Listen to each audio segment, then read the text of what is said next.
Hi everyone. So this is our third video. It's going to be another general Q&A. We had tons of questions sent in. I'm Amber. This is Heather. She'll be asking me questions today. So I'll just do a brief explanation of what my gifts are again, in case you haven't seen the other videos. So I'm a medium, which means I can connect with people who have crossed over. I'm an empath, but times a million. So spirit can make me see, feel, hear, and sense things other people can't. I can also feel all of the feelings of the person sitting with me and all of the feelings of everybody connected to them in life. Pretty much all of the feelings. It's wonderful. I'm also what I call spiritually intuitive. Others would say is psychic, because there's no sense of time or space on the other side. Spirit can provide guidance or show me memories of the past if it's going to validate something for somebody. And spirit is making me say this, even though I don't really say it very much. I'm also a medical intuitive, but I'm a little more new to developing that gift. And I find it's very concrete, and I don't like to make people worry. So I haven't said it in my previous videos, and it's my own personal thing where I just wasn't quite comfortable to say it. But they're quite adamant that I quit denying what I do. So I do what I call like scanning people's bodies, my family calls it. And spirit can show me different things for different issues they might be having. A little announcement. Keep an eye on my page, because in the next couple of days I'm going to announce kind of a new little thing I'm going to be starting in the next week or two, hopefully. So yeah, Heather will be asking me the questions again, and I'll be answering all your questions. Okay, we're going to jump right in here. Can you talk more about removing regret and guilt in our lives? Sure. So actually this came up in a reading this week, and Spirit explained it kind of really comprehensively for me, I think, in preparation for this video. Regret and guilt are two human emotions that really, they don't serve a huge purpose. Everything you do, good, bad, ugly, you're meant to do. You're meant to learn from it. So that's like regretting going to grade 8, and thinking, oh, well, that was a really big mistake. Why did I do that? I didn't need to learn those things. It just really holds no purpose. Guilt is a really heavy emotion, and it can cause physical symptoms and a lot of stress. I think people need to realize that literally everything they do, they chose to do it to learn something. So that really takes away any guilt or regret a human kind of body and mind can feel. We just need to be a lot easier on ourselves and realize that we did plan these things. We haven't done that much wrong. And even if we did do something wrong, there was a purpose behind it. There's always a purpose behind everything. In a perfect world, I would like everybody to feel like me. It doesn't mean I don't feel bad sometimes about things I do or choices I make, but I really realize that there's a real purpose behind them. And to hold regret or guilt about those choices I made, technically I can't go back in time and fix it, so it's easier just to accept it. It's kind of a long-winded way of saying, don't have regret and guilt. All right, do your spirit guides come through for you and guide you or your loved ones? Yes, I talk to my spirit guides every single day, without fail every day, even if it's just little, like if I'm not doing readings that day, just little things. I always talk to them too before I go to bed, to express my gratitude for the day, set any intentions I want to set for the next day. I also, yes, I can connect to everybody's spirit guides. So I probably get on average 10 texts or phone calls a day of people asking me to connect with their guides. Seems to always be when I'm in the bath. Everybody gets like, oh, okay, she's relaxed and she could potentially connect, so let's message her right now. And they ask all kinds of questions. My one sister is trying to sell her house right now, so I get lots of questions about that. I'm able to, the scanning people's bodies isn't just for medical stuff. I can scan somebody and know, say, if somebody's online dating, if that's going to be the right person for them. And I have quite a few friends, even some of my husband's friends, that send me pictures of men and women and go, ooh, is this a good match for me? But yeah, I can connect kind of at any time to anybody's guides. It doesn't mean I always do it. If I'm tired, I will say, not right now, like I'm busy or I'm tired and I don't want to connect, but it's kind of fun for me. It's like flexing a muscle or going to the gym spirit-wise, like kind of just practicing my skills. And I do find it interesting, although sometimes it can get irritating. But I try and just be accepting. It's like, for the people in my life, I think it's pretty exciting that I can do that. And so I think we're all working on learning boundaries together. All right, if you're doing a reading, can you tell if a family member is pregnant? I can most of the time tell if they're pregnant, although sometimes I don't see them actually pregnant. Like if they're sitting with me and they're not obviously pregnant, once in a while I won't see that they're pregnant, but I'll see the little one on the other side. And so I won't know if they're already pregnant or if that little one is just planning to come into that family and that body. So sometimes I won't mention it because it might be that they're trying and that little one's actually not going to be in the body for another 6 months. But I definitely can see if they're pregnant. I also can see what the gender is of all of their children that they're potentially going to have. I don't always say it because, for one, I still have doubt and still think I might be wrong. And what if I told somebody they're having a girl, they got all girl stuff, and then the baby was born, it was boy. I also see their gender on the other side. So the main gender they might identify with on the other side. I haven't seen it yet, but Spirit makes me feel like it could happen. Maybe the main gender they identify as is male, but they're born as a female and are going to be a transgender female. Is that how you would say it? Or a transgender male? I'm not sure. So the gender they identify with on the other side might not be what they're born as, but they'll move forward and identify that as they grow. So I'm cautious. Although with family and friends, I put notes in my phone and say so-and-so's having boy or girl. And then usually after the baby's born, I say, don't tell me, I'll send you what it is. And then, yeah, so I'll tell them, but usually not until they know or the baby's already born. All right. Are there certain things that you can't say during a reading to someone? Lots of things I can't say. A lot of stuff in the future. I don't know if can't say is the right word because nobody's going to get mad at me on the other side if I say it. But I get a distinct feeling like I shouldn't because it's going to affect either their free will or it's going to affect how they learn the lesson they're meant to learn. You know, we're put here to learn. If I tell you all of the answers, like if you went to school and you have to take a test, if I tell you all the answers to the test and you don't have to learn any of it, when you leave that test, maybe you get an A, but you're going to forget everything you learned. You're not going to have learned really anything. You're going to memorize stuff. So there's definite boundaries on what I can say about the future. I think I'm also a bit of a different kind of psychic. Some psychics are very comfortable saying, okay, you got to take what I say with a grain of salt, but this is what's going to happen. I'm not as comfortable with that. Once in a while it'll be very concrete and it's already decided, and so I will be able to say it, but I'm much more cautious, I think, than some people about what I say and what I don't. In the beginning, the stuff that I couldn't say, Spirit would actually make me not be able to say the physical words. Like I would try and talk and nothing would come out because that was off limits. Now I'm able to kind of figure out on my own what I should say and what I shouldn't say, how much I should say. So it's kind of a learning process, but there's definitely stuff our human selves don't need to know right now. All right. What is the feeling of deja vu? So most of the time, deja vu is just your soul recognizing that you're on the right track. You're exactly where you're supposed to be in that exact moment, and this is something you planned. And that's why it's like watching a movie, because you had planned it. So you had planned that moment and how it was going to play out. So it's just your soul checking in and saying, hey, you're doing really good. You're on the right path. Kind of keep going. All right. So it's more than just your brain jumping around when you're tired. This is a specific question to a specific individual. Yeah, very much more than your brain just jumping around. It's definitely, you know, how would your brain know the next words a person's going to say or the way somebody's going to walk or move or talk? It's because it was planned out beforehand. Your higher self has already seen it happen, and they're letting you know, okay, we've already seen this happen, it works out, or you're going to learn this lesson, you're on the right track. Let me just let you know you're on the right track. Okay. So can you talk about the concept of time, both here and on the other side? So time here is linear. It goes from one to another, you know, like we can't ever have yesterday again. We can't have 100 years ago again, and it moves forward at a certain pace. I'd like to say it moves forward at the same pace for everybody, but that's not true. I think humans will find when they're struggling or things are difficult, time moves very slowly. When you're happy and you're fulfilled and you're enjoying your journey, time goes crazy, crazy fast.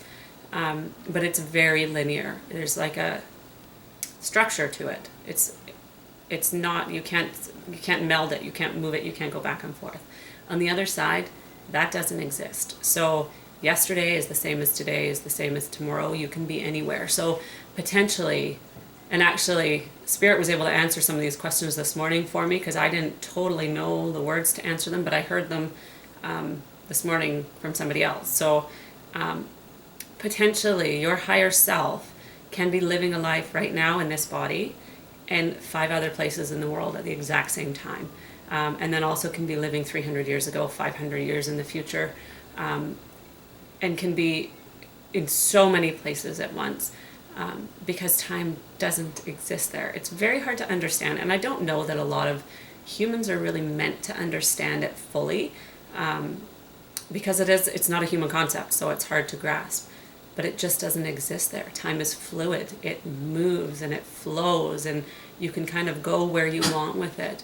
Your higher self can be engaging with all of your lives at any given time, anywhere. I think I talked about this in the first video.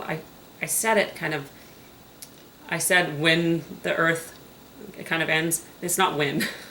I felt like that was a real concrete way of saying that people might go, oh, she knows the earth is going to be done. No, like if something like that were to happen, that the earth, or not the earth, but humanity ceases to exist, or we create an environment we can't live in anymore, humanity's not done. It's not over. Because on the other side, you just go back. And maybe in knowing, this is really confusing. I don't know if getting into this is, well, they say I should. Really? I think it's confusing. Okay, so maybe in our higher self, knowing that these lives now have ended because of things that were done, they'll come to the people that are living now and go, you know what, you got to change some of these things, because if those things aren't changed, this is the eventuality. So even though we're not really conscious of it, this is so, I can see it, so many people are going, what the hell is she talking about? Me. But it is hard to understand, but everything affects the other. So it's very fluid, and you move through it, and each life affects other lives. Each thing that happens affects how other things happen. So yeah, it's kind of hard to differentiate, and it's kind of hard to understand that time does not exist on the other side. But research it if you're interested in it, because you might be able to wrap your head around it a little more. Spirit just makes it make sense to me, so it's very easy for me, because they go, this is the way it is. They can show it to me exactly how they see it, and I'm like, okay, that makes a ton of sense. When I try and explain it to somebody else, it's like, I have no idea, like I don't even know how to put into words necessarily what they're showing me. So I think I made a little sense there. I might not have. If I didn't, comment below, because who knows. All right. When someone is transitioning from life to death, is it true that they can be in both dimensions at the same time? 100% yes. So Spirit says we're actually all in both dimensions at the same time, all of the time. I think that's hard. So I think what this person is meaning is just that incarnation, that part of that soul is transitioning to the other side. And yes, there's different ways it can happen. So you choose what you want to experience. So some people actually choose to stay in that physical body and go through kind of the pain and suffering, if it's like a terminal illness or something that's more of a struggle, just because they need to learn about that for their soul progression on the other side. Some people choose not to feel that at all. So actually, as their family and friends are coming to say goodbye, if they're in like a semi-conscious or unconscious state, their soul is actually already standing outside their body, usually like standing in a corner or sitting in a chair and just watching everything that's happening, and listening to everybody and really trying to be present. So it can happen different ways. It's the same with people with dementia. I actually can see on the other side, even though they're not there, but I see them differently. It's like they're like see-through, or like cellophane kind of, because they're still here. So if you have somebody in your life with dementia and you go to them, they're like, oh, you say, what did you do today? Oh, I went to, it was 1941, and I went and saw so-and-so, we went for tea, and I went to work, whatever. They probably actually did do that with that person or that person's soul. It's not always kind of delusions, hallucinations, and dementia going on. It's that they're connected to the other side, because really dementia is a very scary disease, and I think people would feel really lonely. So they get to have that connection to the other side. Same with people who are very severely mentally or physically disabled, like nonverbal, kind of in wheelchairs kind of thing. They have a higher connection to the other side, and I've been able to communicate with them, well, with their higher self and with them through my empathic abilities, and have full conversations with them, even though in this physical life they can't communicate, not even by nodding or yes or no, computer, nothing like that, just completely nonverbal. because they have that higher connection to the other side. And they're usually very high level souls, because it takes a high level soul to want to live that life and go through that. I feel like Spirit's a little all over the place today. So like I'm starting answering a question in one way, and then they kind of are making me go all over, but it's going to be a fun one. All right. Is it possible to feel what others are feeling, even if they are not physically sitting with you? Yes, I can feel what everybody feels all of the time if I tune into them. I don't always have to tune into them. That's funny. I asked Spirit to help me stop fidgeting and playing with my hair. I went to play with my hair, and they're like, "No, you don't get to play with your hair." So they distracted me, and now I totally forgot. Okay, so I can feel pretty much what anyone's feeling. If somebody asks me a question about somebody that I'm not with, usually their guides will kind of answer right away. If I think about somebody, I know what's going on with them. I also can feel collective feelings. So if there's some tragedy, a mass tragedy, and there's a lot of people grieving, I can feel that very heavily. And a lot of the times have to kind of cleanse myself from that energy. I can start feeling like almost depressed or just really heavy in a lower energy, and it's just because there's so much sadness or anger or whatever it might be focused at one time somewhere in the world. I also have dreams of things that, what's an example? A few months ago I had a dream about a little girl, except I in my mind turned the little girl to my daughter, and I had a dream about that she got attacked by a bear, and like the things that happened leading up to it and the things that happened after it. And then I saw in the news a couple of days later that this actually happened to somebody at a way different place in the world. I don't even remember where. I had another awful dream about somebody being kidnapped and held hostage for a long time, and went to like all these flashing moments, but I interpreted it as me. I had the dream that it was me.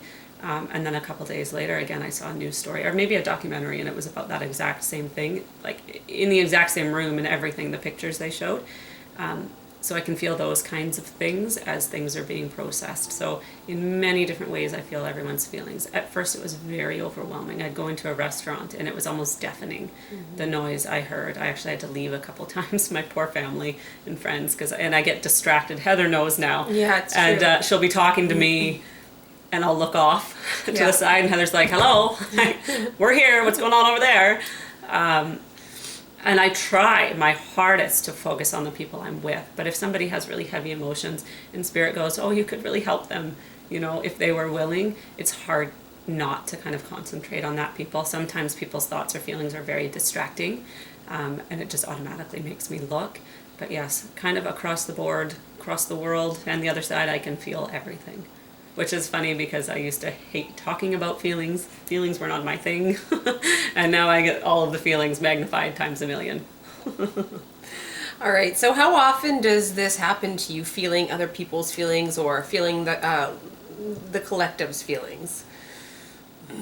Very, very, very often. Obviously, I do readings, right? I only do 6 a week right now. That's why I'm booking so far in advance, because I'm a stay-at-home mom, and that's kind of more my focus. I think that's kind of why we're doing these videos too, is so I can give a lot of knowledge to a lot of people when I don't have a lot of time to do it in person.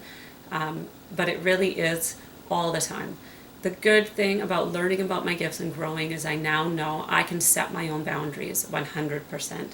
So certain times and places are off limits. I want to sleep peacefully. And when this first started, they were waking me up. Spirit was waking me up, 3-4 times a night, just because they were so excited. And figured I didn't need human sleep.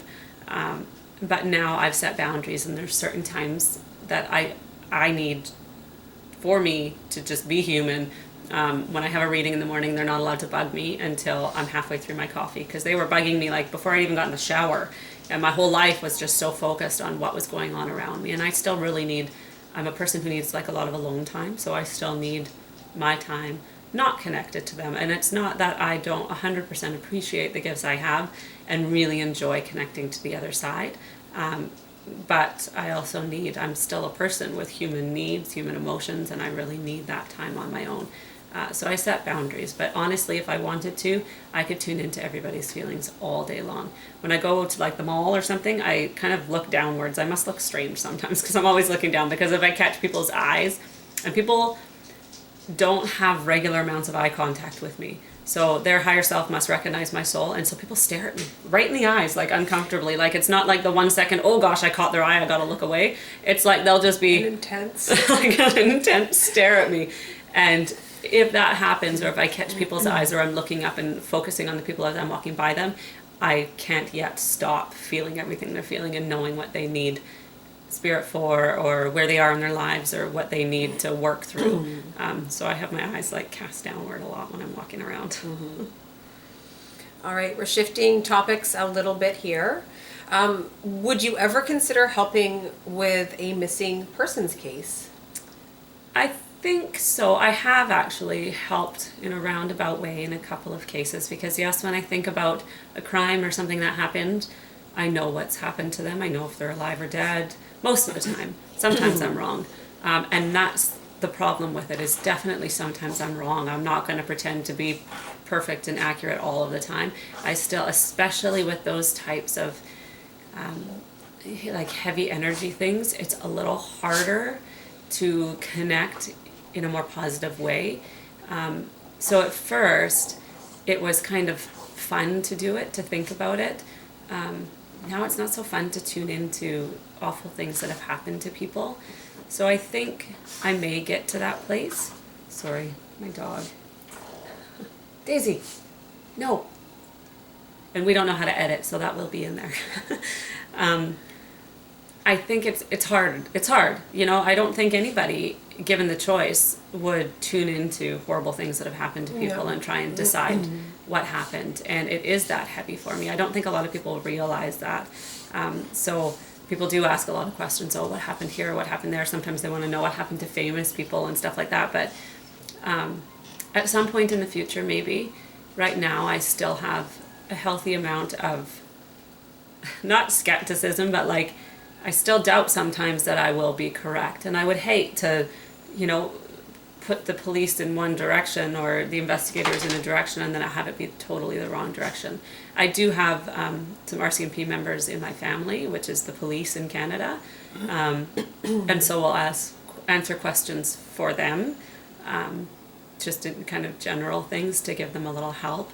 But definitely I would have to work up to the point that I would really want to get involved in that. Although I have called in a few anonymous tips. Because sometimes I can't help myself. If I know they're looking for somebody and they're like so close but not quite there, I'll call in an anonymous tip. But I haven't yet identified that it's me. How does reincarnation work? So I don't know if I like the word reincarnation. It's more like just incarnation. So that must be a word. It is now. Yeah, we're making it. No, I think it is a word. I think it's you're living so many different lives and energies, and this one I didn't know how to answer earlier, and again, Spirit kind of helped me this morning.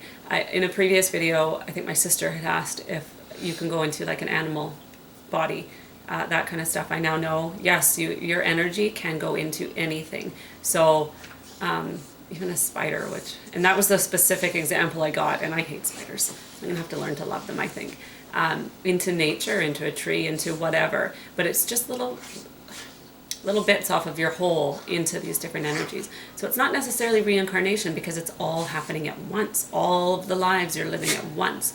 To me, reincarnation is like you live a life, you die, you plan another life, you go into it. It's like a stage thing. For me, it's just a fluid thing. You're living all of them at once, and you're kind of cycling through. I also learned like miscarried babies, which I talked about before, or aborted babies, will a lot of the time come right back in.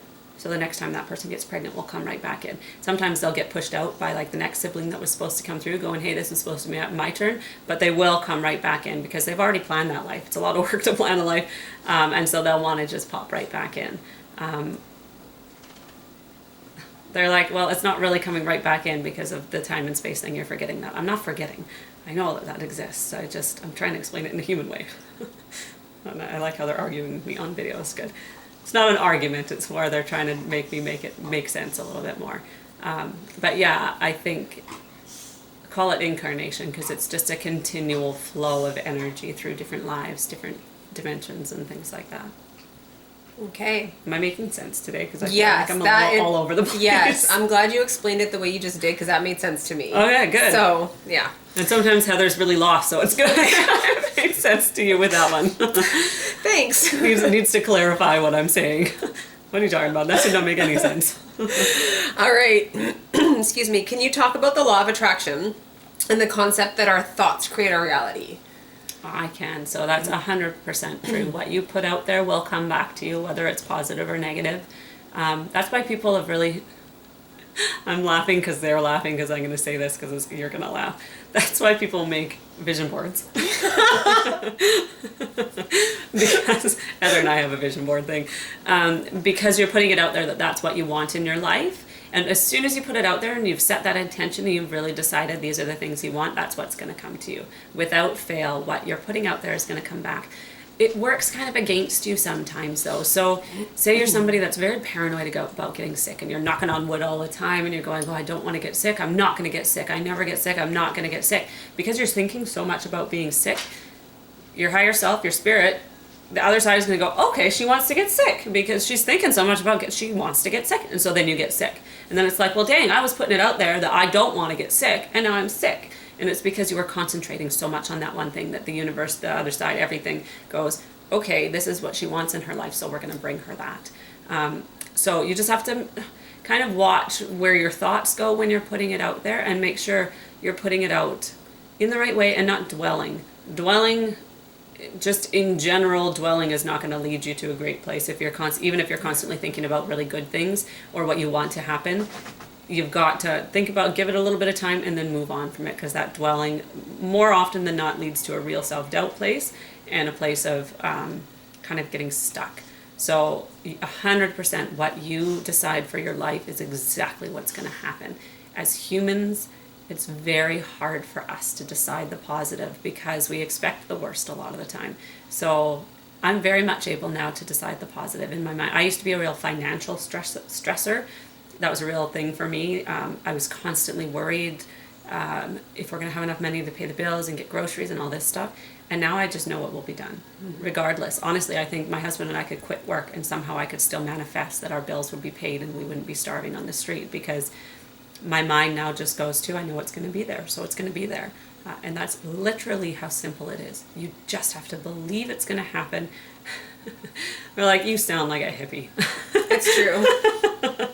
I think that's fine. I'm not, I promise. No patchouli involved. No. But honestly, they think I sound like a greeting card. It's a really positive greeting card. That's good, right? But yeah, whatever you put out there will come back 100%. So try and switch your thoughts if you get to the negative and self-doubt, or start thinking, I'm not going to ever be broke again. I'm never going to be broke. What you have to think, instead of I'm never going to have this problem again, is, wow, this is how my life is going to be now. It's going to be so great. So just switch. Try and leave out those never words and never and always, I don't know, not great words, but, and just think, this is what it's going to look like. Picture it in your mind. Make a vision board. Put pictures down. Stop smiling at me. And manifest it yourself, because honestly, you manifest whatever you want.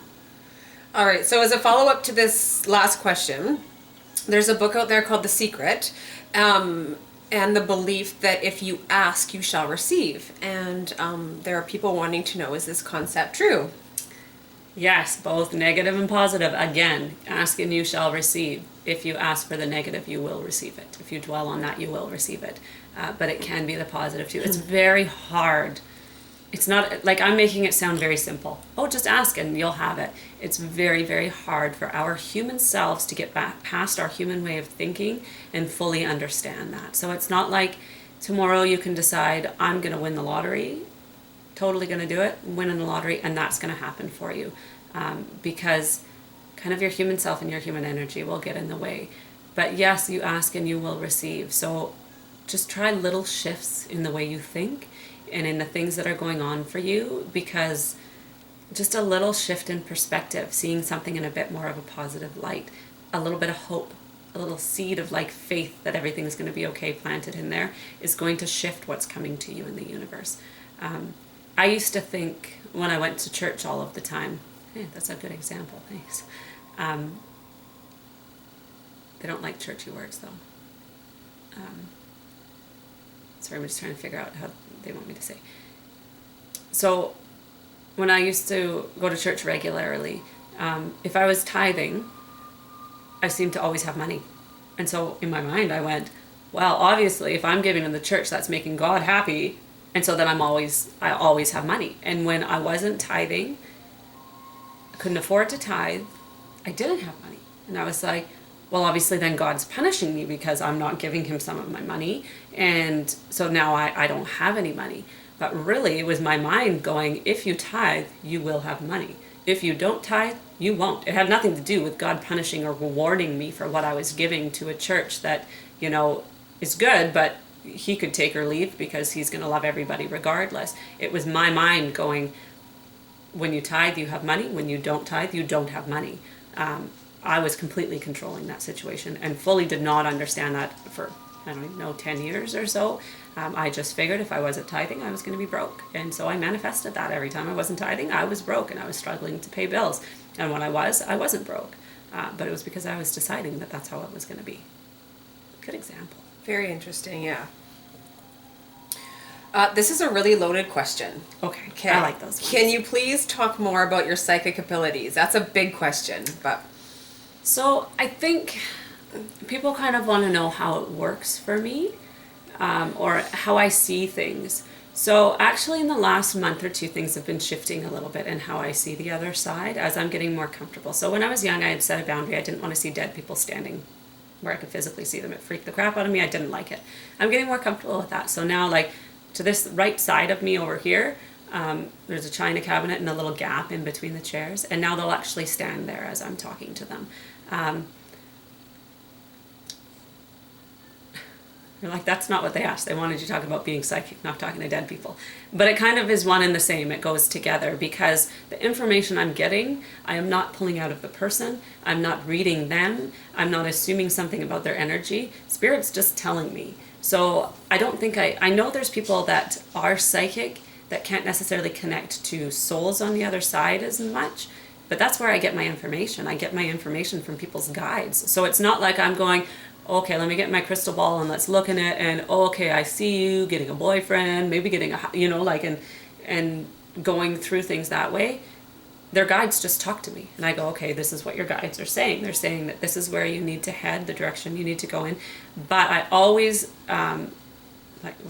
precurse the psychic part of my abilities with, they give you the answers you need, not the answers you want. I don't necessarily like the concrete answers. In 6 months, you'll have a boyfriend. In 1 year, you'll be married. In 18 months, you'll be pregnant. No, because your free will tomorrow could decide something different. My personal self would only see what you've decided right now, whereas spirit has seen your entire life, your higher self as well. So my information comes from them, and they just talk, and then I talk. The way I explain the way I see, especially people's pasts when they're showing me, because a lot of the time to understand where somebody's come from, I need to see kind of some of the stuff they've gone through. And so they'll show me, it's like, I don't know what decade, but like in the early movie times when it was like a kind of a clicking,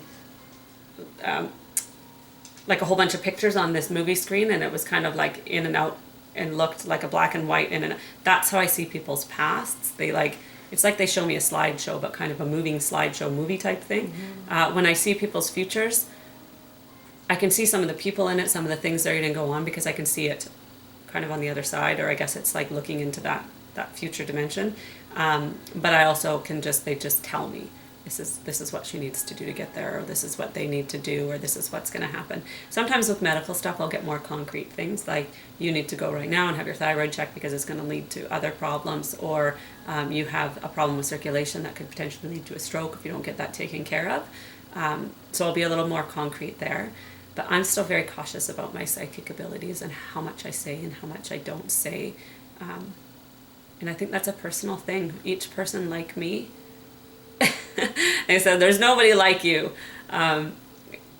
and I think they're just trying to, each person is very individual in how they approach their gifts and how they see things. So for me, my psychic abilities come through in a ton of different ways. Sometimes I'm hearing it from your guides. Sometimes I'm seeing like a slideshow. Sometimes I just see it happening here. Sometimes I can look at you and I just know exactly what's going to happen. So it's kind of an all-encompassing thing and something you can't really put into a box and describe in one way. I don't know if I fully explained that. So if you have more questions, again, just comment below. And we can try and answer them in a future video. There's actually a couple more questions about Okay. futures. So, I mean, we've already answered, can you tell people's futures? And I kind of know the answer to the next question I'm going to ask. But do we have a limited number of futures, an unlimited number of futures? Can you expand on that? So when I see somebody's future, and this is why I don't often say it, I see usually 3 to 5 in any given situation that I'm looking at. So that's a lot of futures when you take all of the situations of your entire life. But any given situation, the one thing I'm usually comfortable saying is if they're the same as, harder than, or easier than what you're living right now. But I see, because free will exists and you can choose to go any way you want, I may see one as like a likelier possibility, but maybe not. I might just see these 5 and then Spirit will go, okay, this is what you need to say to them to get them to the one that's going to be the best for their learning. And contrary to what people would probably think, the best for your learning is not always the one that's the easiest and the most happy and fulfilling. Sometimes it really is the hardest, the most difficult, the kind of lower level energy life. And so they just, because I see so many options, it's not for me to decide which one's your future and tell you one of them. It's for you to decide with your free will what way you're going to go and which path you're going to take. That doesn't mean sometimes I don't concretely answer questions. I will a lot of the time, especially if people ask me direct questions. But Spirit lets me know if I can or cannot answer it. Very clearly they'll say, yes, you can answer this. And sometimes they say, sorry, no, you can't. And I'll say to the person sitting with me, I don't pretend to know everything. Well, that's not true because I know it all. I don't pretend that I can say everything. I'm still at a point with developing my gifts that I get self-doubt, and so Spirit kind of makes sure, they kind of coddle me a little bit. They make sure that I have the answer even if I can't say it. I don't know if someday I might get to the point where I have the answer or I don't have the answer if I can't say it and be comfortable with that. Right now I like to know the answer even if I can't say it. How do people's futures appear to you? I think I kind of went into this, but in tons of different ways. And sometimes I can't help but like smile when I'm thinking of their future. And you'd think that would mean it's going to be so fun and positive, but sometimes it's just, they're going to learn so much. And I just get so excited. Sorry, my dog is driving her nuts. Daisy, no. My one dog is very in tune to Spirit, so if there's a lot of them around, she just can't control herself. I wish we could move the camera and show you, but she's standing on Heather's leg right here trying to get attention. But I really see it in a bunch of different ways. And then I just sometimes it's just in energy. Sometimes I just get a feeling something's going to happen, and sometimes they show me an exact picture. So you kind of got to roll it all into one, and then I got to figure my way through it with Spirit's help. All right, so can you tell us more about soul contracts? And specifically, is it always the same group of souls, or occasionally does a new soul get introduced? So up until today, I thought soul contracts were a pretty concrete thing, or soul groups were a pretty concrete thing, but I've really learned, I watched something this morning, somebody else that's similar to me, and Spirit kind of helped me to learn how to answer this question. But I don't know how many can be added in, but soul groups can work together. So you actually can have people in your life that don't belong to your soul group, that are from another soul group, and you're learning together. It's like marrying into a family, but then when you get to the other side, you go back to your own soul groups. I didn't know that. Soul contracts, honestly, it's just an agreement you make with yourself and with the people in your soul group or spirit group about how you're going to live this life, what you're going to learn together. I think in a human way to understand it, think of like an actual like legal document, although that doesn't exist there and you're not like signing your name or anything like that. But everything's written out, everything's planned. You know, you're going to mean this to each other. Maybe you're going to go through addiction together, or maybe you're going to have a child together but have a family that separates, and learn that together. Maybe you're not going to meet until old age and you're both going to go through dementia or the loss of a spouse together. And so it's just all kind of there, spelled out, what you want to learn in this life, how much you want to learn in this life, who you want to live it with. And then you go into your life with this contract in place and within this soul group. I think it's hard to understand because you think because there's billions of people on the earth, there's billions of spirits on the other side. But if you think about it, each soul can be in so many places at once. There's actually not billions of spirit on the other side. And it's more of a collective. So yes, you do have your groups that you're closer to. It's hard because it's like everybody's the same, but they're all also individuals. I don't know how else to explain that in a way that's like a human way. But so within your group, say there's, I don't even know, 50, 100 souls in your soul group. Those 100 souls could potentially be living thousands of lives at once. So that could get confusing if you don't have something in place saying this is what we're learning in this life to focus on, right? Because you're learning so many different lessons at once. Did that answer the question, kind of? Okay. I think so. I do, yeah. Healing ourselves. Can we heal ourselves with our thoughts? Yes, although I think for humans that's very hard. Really, I want me to talk about this. Ugh, I don't know if I want. So, my first experience with this, when I learned that this is a potential, especially for somebody like me and the high energy I have, my son had a plantar's wart. And so I, over the course of a couple of weeks, would take his foot in my hand and just try and really concentrate energy that it would go away on its own, because he has anxiety, and we took him once to get that freezing, or whatever that is, and he just can't handle it. It made him freak out, so it was like, well, the wart's going to stay there, and they do spread, right? And so I really concentrated that it was going to go away. I concentrated my energy on it. It went away, and he's never had another one. Whereas my daughter, who I didn't do that to, because she's more in tune, and she would be like, Mom, what the heck are you doing? Why, I was like, okay, you want to see my wart? Here you go, Mom. What are you looking at? Grace would be asking questions, and I didn't really want to answer them. So she had more of a problem with it, had to get them burned off a couple of times, and then hers went away too. And I think I had a bit to do with that. But definitely I can do healings. Hey, I did one on you, didn't I? Yeah, with energy. Anyone has that ability, really. If you concentrate on something, you're going to suffer from it. If you really stop owning it and want it to be gone, it will go. That does not mean somebody who has cancer can just decide they don't want to have cancer again and it will be gone, because it might be that your soul, and in your soul contract, it was actually decided that you need to learn this lesson. Or that somebody, say with diabetes or a chronic illness, can just go, okay, I'm not owning this anymore and I don't want it. And it would go away, because if it is part of your soul's path and part of the journey you planned out, it's going to stay with you. But definitely your mind is very powerful. The other side is very powerful, and everybody can do work with energy healing and that kind of thing. You have to believe that you can do it, though, and you'd think that would be easy, but it's really, really not. It takes a lot of kind of faith in something you don't see or necessarily understand, and it's hard to get a human mind past that. All right. Do you still pray? And if you do, who do you pray to? I definitely do. And I still actually pray in a pretty traditional sense. There's different things I do. So I meditate before readings. It doesn't sound as much like a churchy prayer.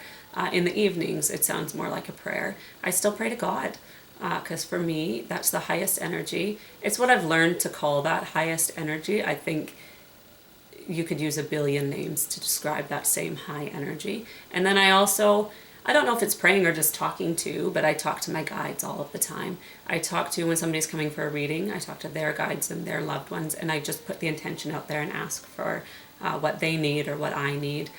Anytime I'm struggling or feeling some doubt, I pray and ask for stuff. They're saying I'm learning to be careful what I ask for. So a week ago, I was feeling a little bit overwhelmed. Was it a week ago? Yeah. Yeah. I was feeling kind of overwhelmed. I was booking so many readings, and I was just feeling like I don't have enough time to give everybody, and can I manage this? And oh my gosh, like, is it going to snowball? And then I'm not in control of that, and because I'm quite a structured person that likes kind of things a certain way. And so I just said to Spirit, I need a break from this worrying for a couple of days, because I was getting emails and phone calls and texts and booking appointments, and it was just really all encompassing and overwhelming. And I was constantly on my phone. And so I prayed at night. I said, I just need a break from this. I need to feel like everything's going to be okay again, and I need to stop worrying because it's really affecting my day-to-day life. And I got up the next morning and dropped my phone in the toilet. And so I couldn't worry anymore, because I didn't have the ability now to check my messages, check my emails. I couldn't book any appointments. And it gave me a full day, more than a day, just to be me and to relax and to not have to worry about anybody else's needs but mine, my children, my families, and just to calm down. So they answered me. They gave me what I wanted, maybe not in the way I wanted it, but they 100% answered and gave me what I asked for. But I definitely have to be careful and be pretty specific when asking for things, because for them that was great.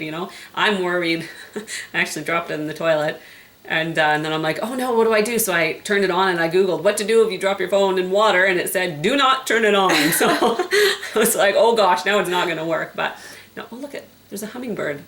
It was right outside the window. There it is. Oh, cool. So I was very worried it wasn't going to work again, but it gave me a day and a half of just relaxation so I could get centered again and grounded again. So I do pray. I pray all of the time, and I make sure I ask for what I really am needing. And I also express a ton of gratitude all of the time for my gifts, for my life, and for everything that's going on for me, because I need that balance. All right. So all the questions that we read here are from viewers, but we've maybe reworded them so they make a bit more sense, reading them out loud. This next question, I just want to say, I'm going to read it from the point of view of the person who wrote it, okay? My best friend's mom has many of the same gifts as you. She has many writings that she has written from people on the other side. Some from people who died in war and wanted to have their story heard. Some are poems very in-depth and lengthy. Does this happen to you? And part 2, do you get people from many years ago trying to pass on their stories? So until I got this question, I had never really thought about that, or if that happened to me. And as soon as I got the question, I was like, actually it did a lot when I was younger. From the ages of 11, 12, 13, 14, 15, when I was really not wanting anything to do with any of my gifts, I used to write poems all of the time, and they were very kind of tormented and beyond my years, and didn't have anything to do with what was going on in my life at that time. So obviously it wasn't necessarily, maybe it was my subconscious or my higher self trying to work something out, but it was far beyond my years.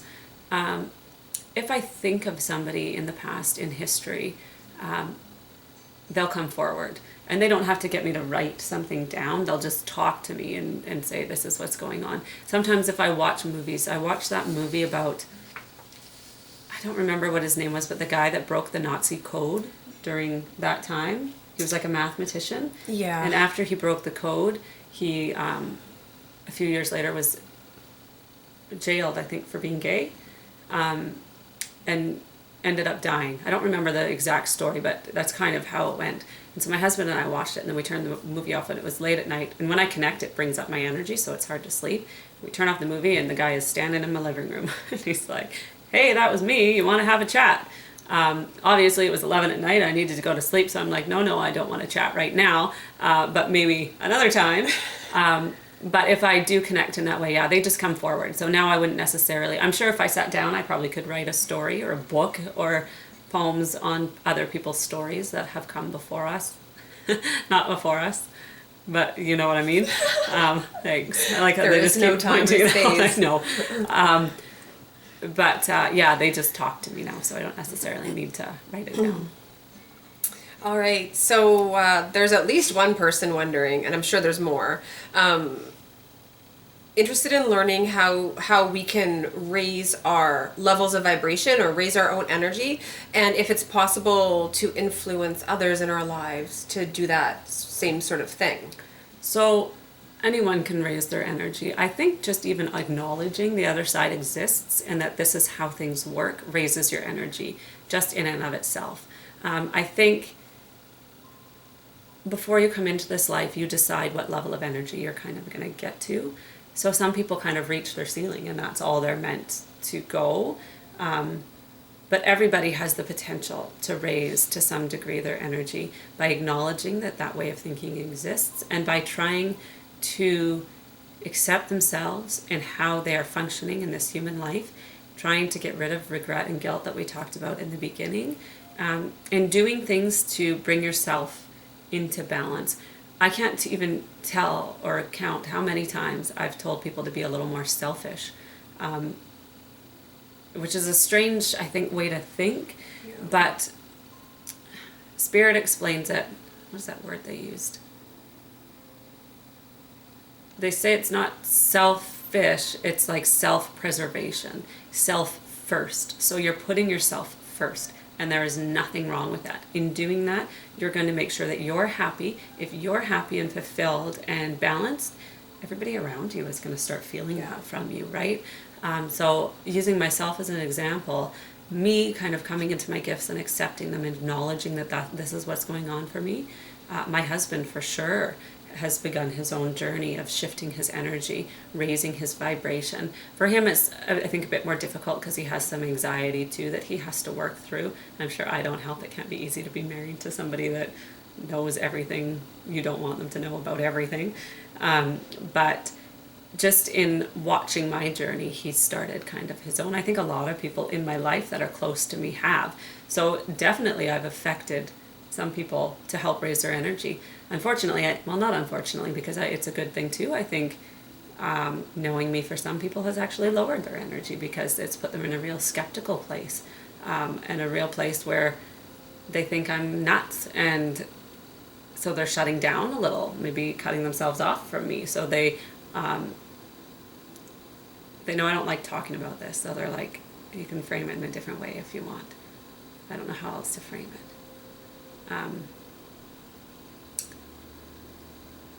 Yeah, I don't know. But everything affects everything else. It's all fluid and all works together. So I think almost anything you do to improve how you feel about yourself, how much you accept yourself, is going to raise your energy. Obviously, yes, you can go to like classes that teach you how to raise your energy. You can do learning, you can read books, that kind of thing. But at the core of it, it's within you. You can learn all you want and still be a negative Nelly.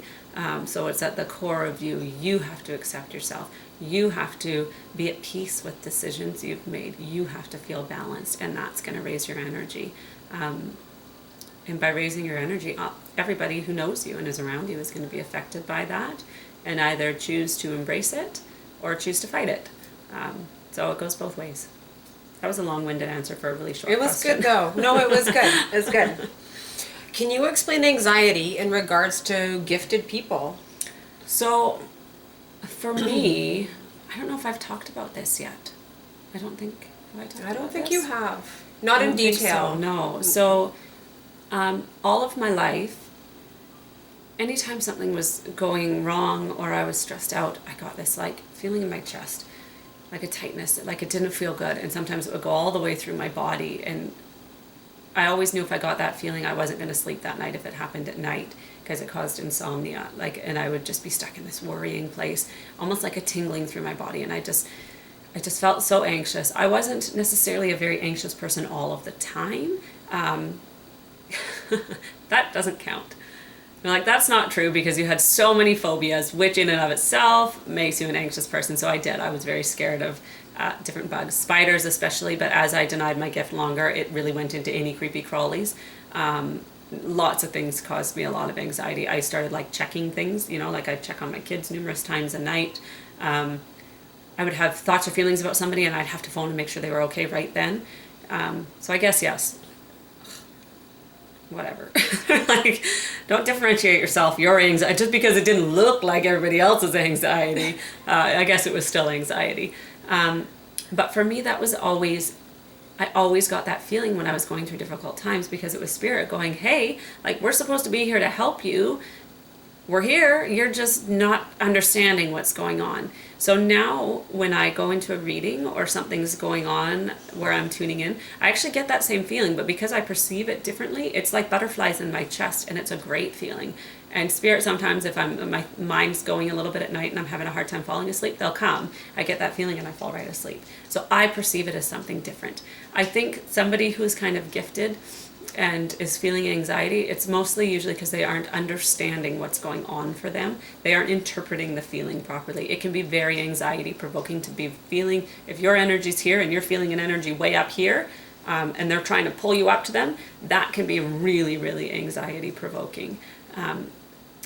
So I think a lot of really open conversations, like if, I was going to frame it in the way of kids, only because I know the next question coming up, but they want to talk in the way of adults. Being open and honest with yourself, why this is going on for you, and expose yourself to that anxiety as often as you can. I now have, I won't say like I'd hold a spider, but I have way, way less anxiety. I'm not scared of everything. I used to not even be able to see a picture of a spider, and now I actually stayed on a chair once for 3 hours waiting for my husband to come home because a spider ran under the couch and I knew it was there, and I figured if I'm on a wooden chair, it can't get to me. 3 hours I stood there on a chair in the middle of my living room because that's how scared I was. Like, it was very real to me. And I don't have that anymore. That anxiety really is, it's not that I don't worry every once in a while, but I definitely don't have that level of anxiety. All right, and this is our final question today. If you know that your child has the gift of seeing, feeling, hearing spirit, excuse me, how should you go about guiding that gift? I think I could do a whole video just on this. I think it depends on the individual child. So some will be ready to talk about that gift and experience it, some won't. So you really need to use your child as the guide for how you go about that. I wasn't going to talk about my children because, if I talk about them now, in the future they might not like being on videos, but Spirit's saying that I should. So my son is able to see spirits, but for him it's very anxiety provoking. So his room is well protected. We have selenite in there. We have a worry box that we use that he puts all his worries in. He's got a dream catcher, pretty much any tool that I could get to help him feel protected and guarded from seeing spirit. But then I also had a lot of conversations with him to normalize it on like a 7-year-old's level. So his grandma passed away, and most of the time that's who's visiting him is my husband's mom. And so we've talked about that it's just grandma coming to say that she loves you. If you're feeling a little nervous, you can just ask her to go away and that you don't like it.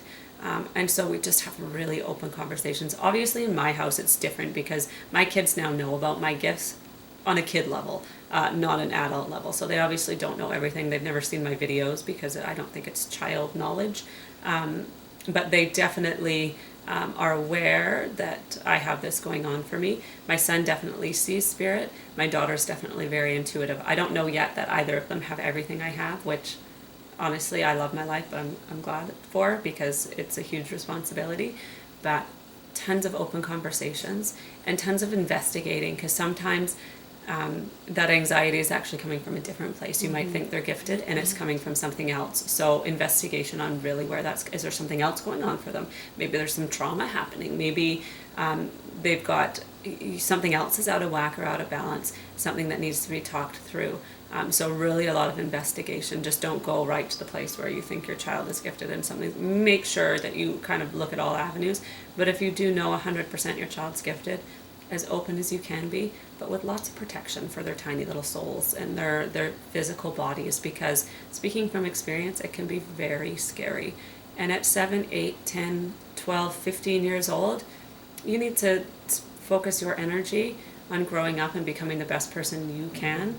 You don't really need to be focusing on that. And I think it does need to be filtered, and it's kind of up to the parents and the adults in their life to keep them safe and make sure that anxiety and those worries aren't kind of taking over. This is only my opinion, if there's somebody watching this that's like me and had a different experience growing up and has different opinions and other suggestions with kids, definitely comment. I'm so open to people's feedback, but definitely for me and my experience, it would have been nice had we known that we actually could turn a lot of it off and protect me from some of that energy. All right, that's the last question. Yay! So there's another video. So in hopefully a couple of days, I'll be making an announcement on my page for something else that's coming up. Heather and I are hoping every other week, so every other Thursday, because it's both of our day off, to do a video similar to this. We don't know yet if we'll keep it all Q&A. If you guys keep the questions coming in, we'll keep doing this type of video. If the questions slow down, then maybe we'll focus on something else or pick a topic. But the more you like and share this video, the more comments that happen on the bottom, the better it is for us. I love feedback. Honestly, I love it. I love hearing people's opinions, things that they understood or agreed with, things they didn't agree with. I'll take it all. I just love hearing that in some way these videos are affecting people's lives. So thank you so much for watching, and I hope you've enjoyed. Bye. Bye.